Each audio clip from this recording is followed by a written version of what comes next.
Alright guys, welcome back to another episode of Rising from Iron.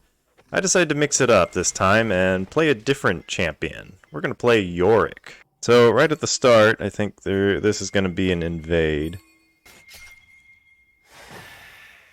And then how did he not see that coming?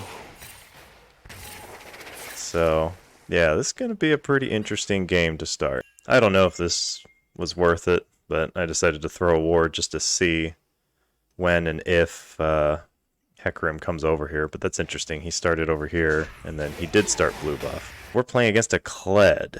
Haven't played a Kled in a long time.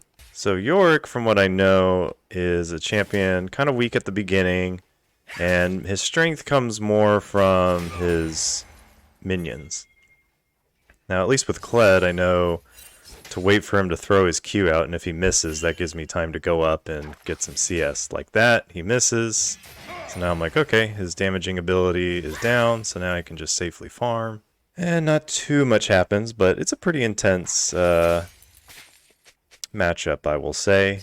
And at the end of the game, in the final results, Kled thinks he won top lane, but I'll leave that up to you guys to decide if he did win or not.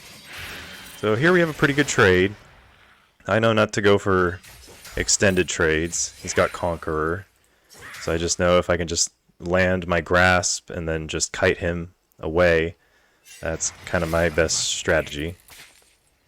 Yeah, he didn't do too good of a job to stay with, when he'd throw out his Q, he wouldn't stay with me for very long, so it just breaks. And yeah, it's just kind of back and forth. Once I farm up my Graves, and then if I'm able to land my E, which usually was pretty easy. If he landed the Q, I knew he was going to come after me. So it was pretty obvious that, okay, just throw my E out, hit him, minions will come out and start slapping away at him. And now in this careful state, it's actually really bad for Kled because I believe he needs to attack me in order to get his mount back. So I whiff that E. He knows to go in. I just start harassing him, and once he's basically got it back, I'm just like, okay, I'm going to keep backing off. And then I run into my big minion wave, and I just know I got to keep backing up. He takes a tower shot. I throw my E, and oh, boom, got him.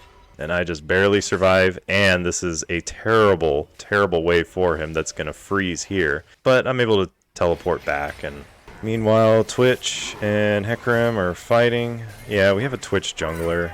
I don't know if that's really the best decision. And then, yeah, completely unaware of the mid laner. And then, yeah, Orianna just keeps going. Keeps going in, completely forgetting about, hey, did you forget about that Hecarim just over there? And now you're overextending. So it's going to be a really rough game. So I think our bot lane was also doing pretty well. I was able to come back with a pickaxe, so now I have an advantage over this guy, including an experienced one. And look at that, just whiffs his Q. Just build up a slow push. Yeah, he's trying to ping his jungler to come up here and help him. And this I kind of like about Yorick, and why I picked him, is he's kind of that slow, painful death kind of person. So try to get some gravestones up, and then when he goes back on under tower, I'm just able to use my E. Yeah, it's so interesting every time he keeps going in, so I at least get my maiden up. Oh wow, yeah, he is pinging so hard. I will say he is doing a pretty good job, even though he's a level down, and he's doing a pretty good job damaging me. But now that I have my maiden up, he really should kind of respect it a little bit more. And especially since he's not on his mount. Don't worry, I try to just pretend like I'm recalling. Mostly because I'm like, Hecarim's got to be coming up here soon. I mean, look how low we are. I'm pushed up. All I got is this ward, which is kind of useless against Hecarim. But apparently he was down there trying to help out the bot lane. Caitlyn still is 4-0. And then, yeah, I just kept landing my E on him, and my minions would just go and jump on him and just slowly deal damage to him, and there was just nothing he could do about it.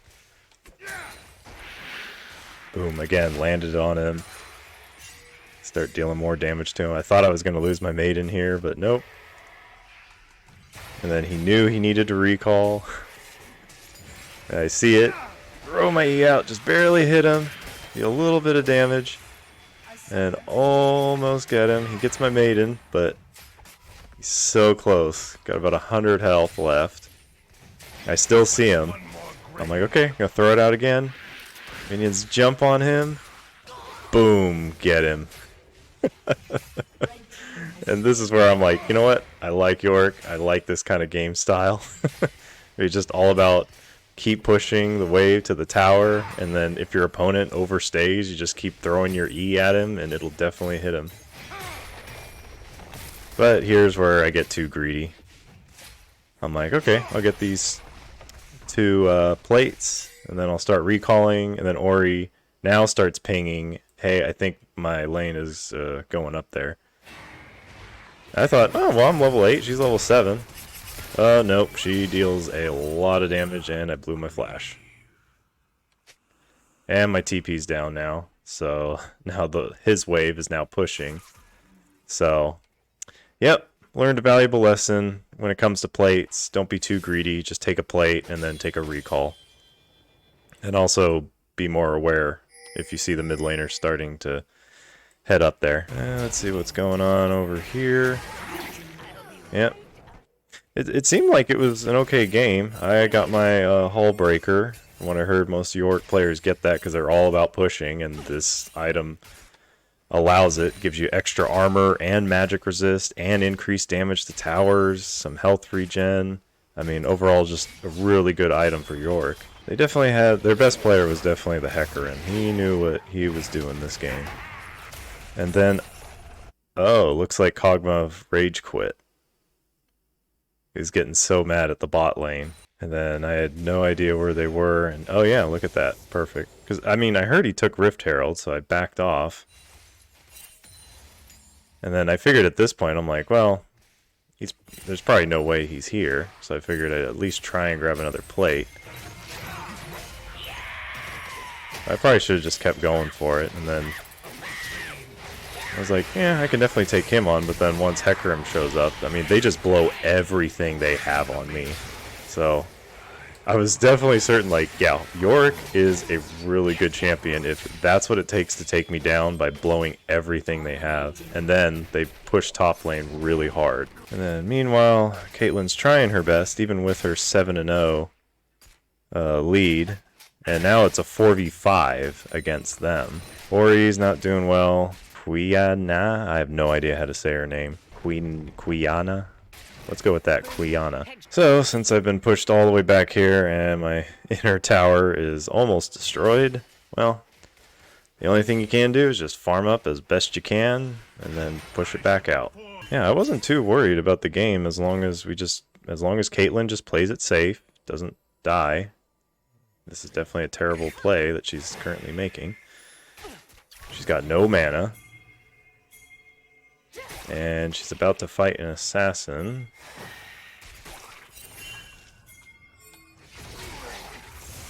And Twitch is also just kind of useless.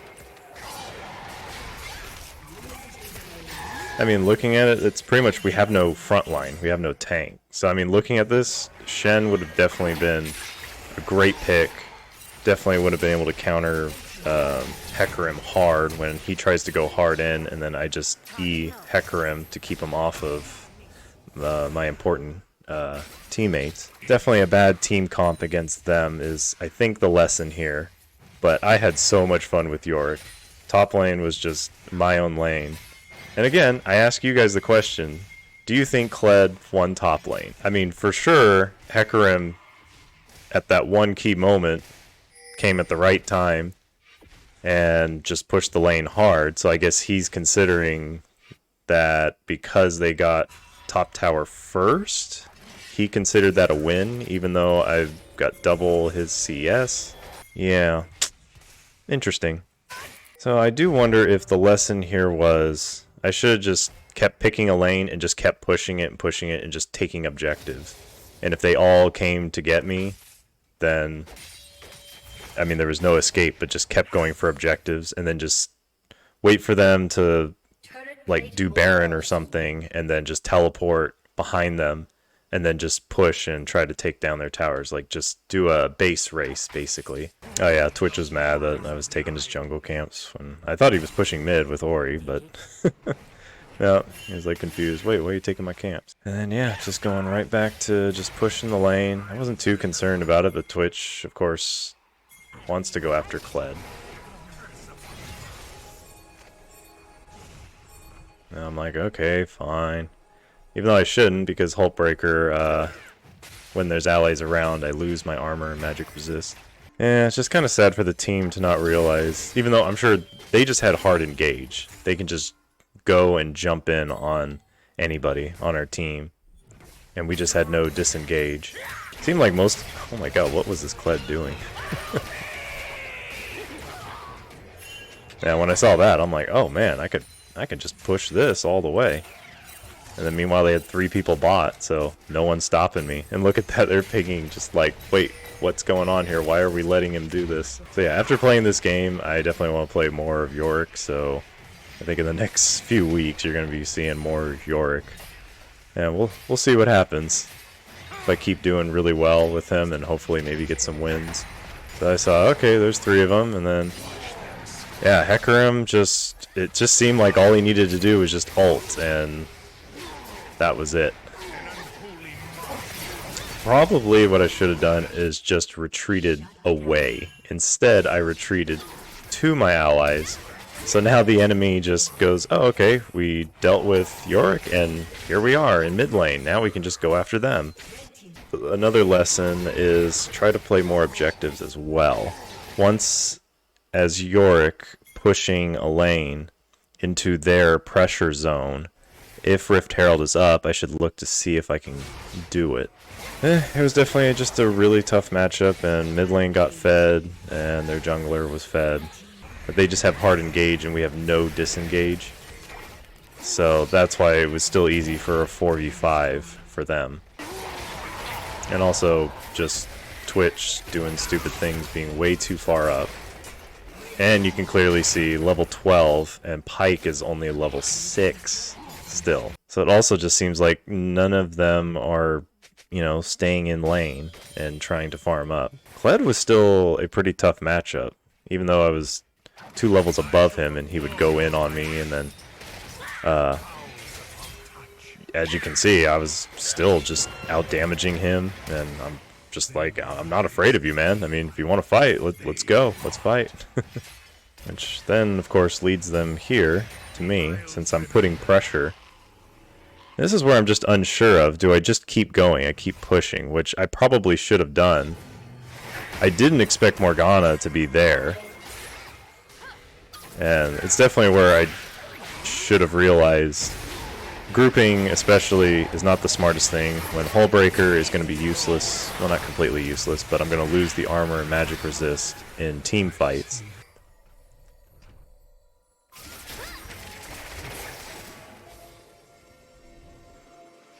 But yeah, poor Pyke, level 7 against level 13. Yeah, once I saw people were going top and mid, I'm like, okay, well, I guess I'll just push out bottom. And again, that's all my team had to worry about, was just defend, clear waves. But I'm sure it was hard because Hecarim would just do this. He'd just jump right in, and look at that, he could just out-heal. But I wish my team would realize what they should then get is grievous wounds, so at the very least, Hecarim wouldn't be healing as much. So yeah, I'm pushing out the wave, Kled ults in, completely misses. I just demolish the tower, and then, yeah, we just 1v1 it, got all my minions attacking him, and then he starts realizing, oh crap, this really hurts. Slow him, and then boom. Yeah, Kled, I bet, was just in complete shock. And look at that, just pinging, being like, what? Again, Kled thinks he beat me in lane. I'll leave that up to you guys. And then, yeah, my team was pinging, so I detached from the Maiden. Figured might be able to get that, and I knew I had to at least retreat back and see if we can push him back, get him away. And saw Hecarim right there. I missed the E, but I flashed in and actually got him. Got 1,000 gold off of it, so that was really nice. And at least Caitlyn was doing alright. But towards this late game, not so much. It was hard for her. I thought, okay, we have a gank potential right here with my E. I had no idea what her abilities were. So I was just like, oh, okay, she has some sort of jumping ability. I was able to slow her there, deal some damage, and then we at least get the kill on her. Once Hecarim has Triforce, Death's Dance, Thimble, Winter, watch. Takes out Pyke, no problem, but he's really underleveled. Takes out Twitch, super squishy. Takes out Orianna. He's almost dead. Takes out Caitlyn, and then he just heals up everything. And gets a penta. I was just so confused, like, what? How is Hecarim that overpowered? But again, he's just really fed. Got plenty of CS, got tons of kills, so he's got a lot of items. He's level 15, so, I mean, look, Pyke's not going to be able to do anything. He's only level 8. I think I was the only one that was, like, the same level as Hecarim, but Yorick versus Hecarim, just not going to do anything. It's also got that challenging smite, which of course helps him out really well. That's really what it just came down to. Two of their members got really fed. My team just, I don't know, if they just weren't staying in lane, trying to collect experience so they could keep up and level. Yeah, I always hate to just chalk it up to, well, I just had bad teammates. I do wonder what I could have done differently strategy-wise. I keep feeling like it was just pointless to group up. But if I didn't group up, I don't think there was any way we could stop Hecarim. All Hecarim needed to do was just go straight for our base. And once again, my team just pushes out on their own and gets destroyed. Twitch finally rage quit. And then since, yeah, 3 of my team members died, Twitch is rage quitting. I'm like, well, we'll just destroy our base, so I gotta retreat. But yeah, not much else happened. Eventually, they just, yeah, push our base, kill everybody, and ultimately win the game. So, not much else to really talk about.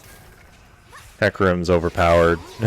Once he's fed, definitely got to shut him down early. That player probably could be a smurf. But I at least had fun.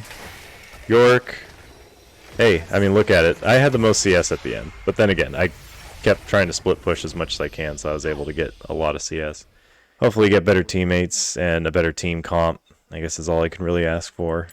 But you just never know when it comes to bronze. But yeah, we'll keep playing. I keep having fun. And yeah, I'll see you guys next week. Alright, have a good one, guys.